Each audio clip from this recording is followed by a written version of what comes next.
Hello friends, welcome back my YouTube channel. I hope आप सब बहुत अच्छे होंगे। दोस्तों, आज मैं आप लोगों के साथ शेयर कर रही हूँ एक ट्रैवल बैग बनाने का बहुत ही आसान तरीका। और ये ट्रैवल बैग जब भी हम कहीं जाते हैं तो हमें इस तरीके के बैग की बहुत ज़्यादा ज़रूरत होती है। लेकिन मैं ये बैग अपने कस्टमर के लिए बना रही हूँ और उनको ये ख़ास उनकी डिमांड थी कि उनको जो बैग है वो रेड कलर में ही चाहिए। तो यहाँ पर मैंने 51 बाय 21 इंच का एक रेक्टेंगल पीस रेडी कर लिया था और इसमें अंदर मैंने फॉर्म शीट और अस्तर के लिए जो कपड़ा है वो मैंने लगाया है। अब यहाँ से 10-10 इंचेस में हमने मार्किंग कर ली है और निशान को मिलाते हुए सीधा कर लेना है और उस पीस को जो मैंने मार्किंग की है वहाँ से हम कट करके इसको अलग कर लेंगे।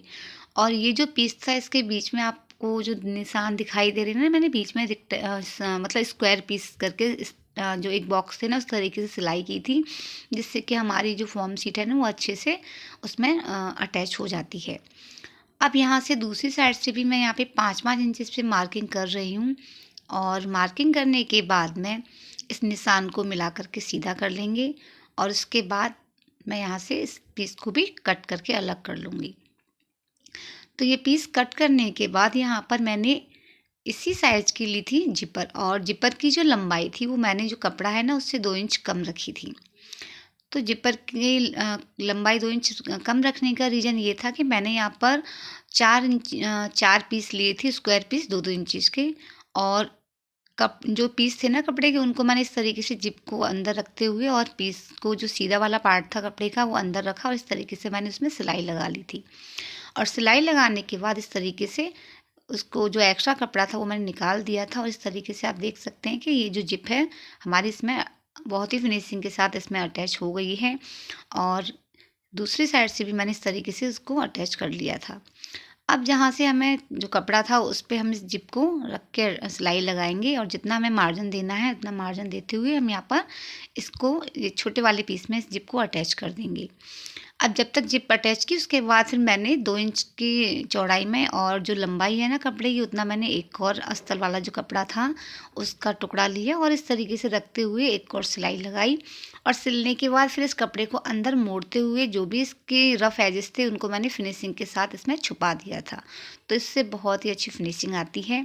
आप देख सकते हैं कि एक साइड से हमारी जो जिपर है वो लग गई है। अब दूसरी साइड से भी मैंने जो दूसरा वाला कपड़ा था उसमें भी मैंने जिपर को ऐड कर दिया था और फिनिशिंग के साथ ही उसको भी मैंने सिल दिया था। अब यहाँ पर ये जो बड़ा वाला पीस है ये रेडी हो गया है। अब इसके बाद मैंने 9-9 इंचेस के 2 पॉकेट के लिए 2 पीस लिए थे और उनको भी मैंने जिपर और अस्तर और फॉर्म लगा के रेडी कर लिया था और 1-1 इंची का कट लगा के मैंने इसमें जिप अटैच कर दी थी। तो इसके लिए मैंने वीडियो नहीं बनाया क्योंकि फिर वीडियो ना बहुत ज़्यादा लंबा हो जाता है। तो ये आप देख सकते हैं कि हमारी दोनों पॉकेट है ना वो रेडी हो गई हैं। अब यहाँ पर जो हमारा बड़ा वाला पीस था उसको मैंने इस तरीके से फ़ोल्ड किया और जो भी सेंटर पॉइंट है उस पर मैंने मार्किंग कर दी है। तो यहाँ पे मैंने सेंटर में पूरी मार्किंग कर दी है और अब इसके बाद जो सबसे पहले मैंने 10 इंची वाला पीस कट किया था ना उसको इस तरीके से बराबर रखेंगे और जहाँ तक हमने जिपर अटैच की है वहाँ से फोल्ड करके एक मार्किंग कर लेंगे। इसके बाद ये मार्किंग करने के बाद इस कपड़े को हम लंबाई में इस तरीके से फोल्ड करके एक और मार्किंग कर लेंगे। तो ये जो मार्किंग है जब हम पॉकेट अटैच करेंगे ना तो उसमें हेल्प करेंगी। अब यहाँ से हमने जो हमारा जो एक जिपर थी ना उसको सॉरी जो पॉकेट थी उसको जो हमने जिप अटैच की थी उससे 1 इंची नीचे रखते हुए हमको इस तरीके से जो सेंटर पॉइंट से मिलाते हुए और नीचे और ऊपर की साइड से इसको फोल्ड करते हुए जो अब बड़ा वाला पीस था ना उसमें अटैच कर लेना है। साइड से हम इसमें क्योंकि अभी यहाँ सिलाई कर रहे हैं तो एक साथ सारी सिलाई हम लगा देंगे। वैसे साइड से सिलाई करने की ज़रूरत नहीं है क्योंकि जब हम इसमें स्ट्रिप्स अटैच करेंगे ना तो वो सिलाई इसके ऊपर होके ही जाएगी। तो ऊपर मैंने वो सिलाई लगा दी थी। अब यहाँ पर जो छोटा वाला पीस था उसमें भी साइड से सिलाई के लिए मार्जिन रखते हुए यहाँ पर जो सेंटर पॉइंट था उससे मिलाते हुए यहाँ पे मैंने दोनों जिप को अटैच कर लिया था। तो आप देख सकते हैं कि बहुत ही फिनिशिंग के साथ जो हमारी मार्किंग थी वहाँ पर हमारी जिप अटैच हो गई हैं। अब यहाँ पर मैंने लिए हैं 51 इंचेस के स्ट्रिप्स, 2 पीस मैंने लिए थे और नीचे से इस तरीके से मैंने पिन अप करके उसको जहाँ तक हमने जिप अटैच की है सॉरी हाँ, जो अपनी पॉकेट अटैच की है तो वहाँ तक हम इसको सिल देंगे। तो ये दोनों पीस पे आप देख सकते हैं मैंने स्ट्रिप्स को अटैच कर दिया है और दोनों स्ट्रिप्स बहुत ही फिनिशिंग के साथ रेडी हो गई हैं। ऊपर की साइड से हमें थोड़ी पक्की सिलाई कर लेनी है, क्योंकि फिर ये सिलाई मजबूत होगी तो हमारी स्ट्रिप्स जल्दी से उतरेगी नहीं। अब यहाँ पे दोनों पीसेस को इस तरीके से मिलाते हुए और जो मार्जिन हमने दिया था उतना मार्जिन लेते हुए, या जितना भी सिलाई में मार्जिन लेते हैं, हमें इस दोनों पीसेस को आपस में स्टिच कर लेना है। तो यहाँ पे दोनों साइड से मैंने पीसेस को स्टिच कर लिया था और इसके बाद 2-2 इंची की जो पट्टी लेकर के मैंने इनको जो फिनिशिंग भी दे दी थी, तो ये पीस हमारे सिल करके रेडी हो गए थे। और यहाँ पे मैंने बहुत ही फिनिशिंग के साथ इनको फोल्ड कर दिया था, तो कहीं से भी कोई भी सिलाई वगैरह या रफ एजेस दिखाई नहीं दे रहे थे। तो ये पीस हमारे सिलकर हो गया था रेडी।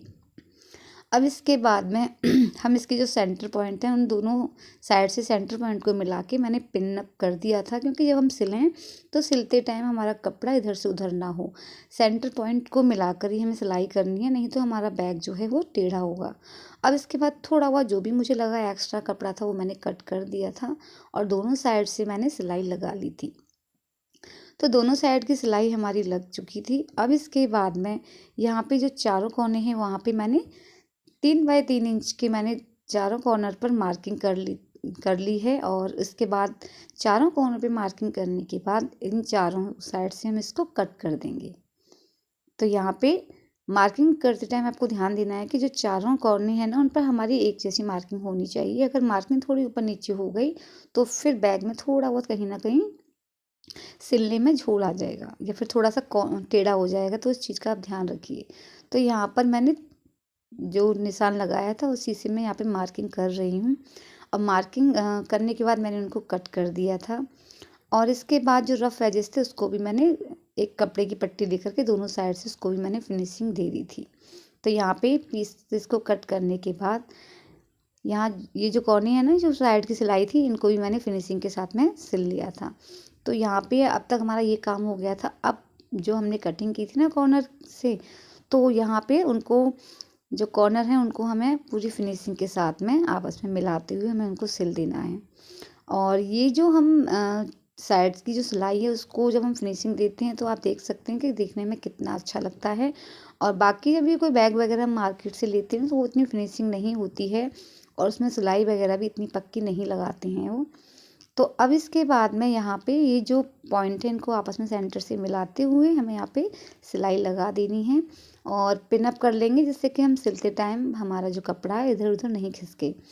और ये फॉर्म थोड़ी सी मोटी होती है तो इस वजह से थोड़ा सा पिन अप करने में भी प्रॉब्लम होती है, बट बैग सिलने में इतनी ज़्यादा परेशानी नहीं होती है। तो चारों साइड से मैंने सिलाई लगाने के बाद उसको भी मैंने फिनिशिंग कर दी थी और ये बैग बनकर हो गया था रेडी।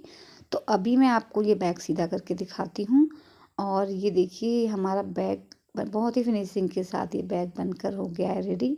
और मैंने अपने कस्टमर को जब बैग दिया तो उनको ये बैग बहुत पसंद आया और उन्होंने ऐसा ही और इसे थोड़े से छोटे साइज़ का एक और बैग का मुझे ऑर्डर दिया है।